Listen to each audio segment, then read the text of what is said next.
আসসালামু আলাইকুম। আশা করি আপনারা সবাই ভালো আছেন। স্বাগতম আপনাদের made review BD YouTube channel এবং সুস্থ জীবনের গল্প ফেসবুক পেজে। আজকের এই ভিডিওতে আমরা আলোচনা করব একটি অতি প্রয়োজনীয় ওষুধ সোলাস নিয়ে, যার মূল উপাদান হলো মেবেন্ডাজল ইউএসপি। এটি কি ধরনের ওষুধ, কাদের জন্য ব্যবহার হয়, কিভাবে কাজ করে, ডোজ কি হবে, পার্শ্ব প্রতিক্রিয়া কি হতে পারে এবং আরও অনেক কিছু, সবকিছু সহজ ভাষায় জানাবো। তাহলে চলুন ভিডিওটি শুরু করি। তার আগে আপনারা যদি আমাদের চ্যানেলে নতুন হয়ে থাকেন তাহলে অবশ্যই আমাদের চ্যানেলটি সাবস্ক্রাইব করবেন, ফেসবুক পেজ ফলো করবেন এবং আমাদের ভিডিও যদি আপনাদের ভালো লাগে অবশ্যই লাইক, কমেন্টস এবং শেয়ার করবেন। তো চলুন জেনে নেওয়া যাক সোলাস কি। সোলাস হলো একটি ব্রড স্পেকট্রাম অ্যান্টিহেলমিনটিক ওষুধ, যার মধ্যে রয়েছে মেবেন্ডাজল ইউএসপি 100 mg। এটি বিভিন্ন প্রকার পরজীবী কৃমির সংক্রমণ দূর করতে ব্যবহৃত হয়। এবার চলুন জেনে নেই সোলাস কিভাবে কাজ করে সেই সম্পর্কে।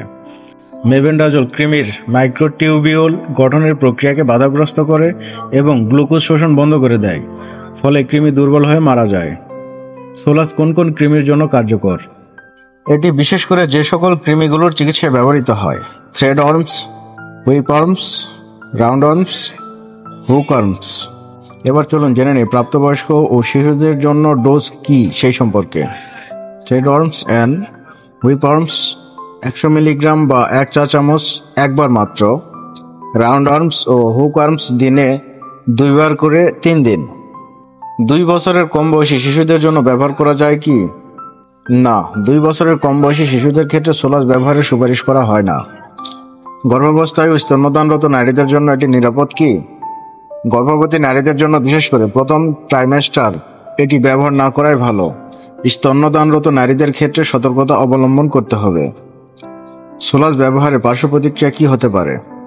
সাধারণ পার্শ্ব প্রতিক্রিয়াগুলো হলো পেট ব্যথা, ডায়রিয়া, র্যাশ, অরুচি, মাথা ঘোরা, খুব কম ক্ষেত্রে নিউট্রোপেনিয়া বা খিঁচুনি। ওষুধটি কিভাবে খেতে হবে? খাবারের পর না আগে? এটি সাধারণত খাওয়ার সময় বা খাওয়ার পর খাওয়া যায়। খালি পেটে খাওয়া হলে কিছুটা পেটের গ্যাস বা অস্বস্তি হতে পারে। অতিরিক্ত ডোজ খেলে কি হয়? অতিরিক্ত ডোজ খেলে পেটের সমস্যা, বমি, ডায়রিয়া দেখা দিতে পারে। অতএব অতিরিক্ত ডোজ কখনোই নেওয়া উচিত নয়। এই ওষুধ খাওয়ার সময় কি বিশেষ কোনো সাবধানতা অবলম্বন করতে হয়? হ্যাঁ, চিকিৎসকের পরামর্শ ছাড়া দীর্ঘ সময় এই ওষুধ ব্যবহার করা উচিত নয়। যাদের লিভার বা রক্তের সমস্যা রয়েছে তাদের অবশ্যই ডাক্তারের পরামর্শ নিতে হবে। অন্যান্য ওষুধের সাথে কি এটি খেতে সমস্যা হয়? প্রিলিমিনারি এভিডেন্স অনুযায়ী সিমেটিডিন নামক একটি ওষুধ মেবেন্ডাজলের রক্তে ঘনত্ব বাড়িয়ে দিতে পারে, তাই সিমেটিডিনের সাথে সাবধানতা অবলম্বন করা উচিত। কৃমি দূর করার জন্য শুধু ওষুধ খাওয়া কি যথেষ্ট? না, কেবলমাত্র ওষুধ খেলে চলবে না। পরিষ্কার পরিচ্ছন্নতা বজায় রাখা, নখ ছোট রাখা, ভালোভাবে রান্না করা খাবার খাওয়া এবং টয়লেট ব্যবহারের পর হাত ধোয়ার অভ্যাস গড়ে তোলা খুবই জরুরি।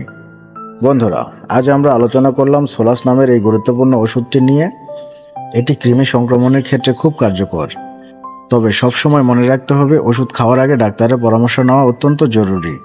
ভিডিওটি ভালো লাগলে লাইক, শেয়ার ও সাবস্ক্রাইব করতে ভুলবেন না। আপনার কোনো প্রশ্ন থাকলে কমেন্টে জানাতে পারেন। ধন্যবাদ সবাইকে। সুস্থ থাকুন, নিরাপদ থাকুন। আল্লাহ হাফেজ।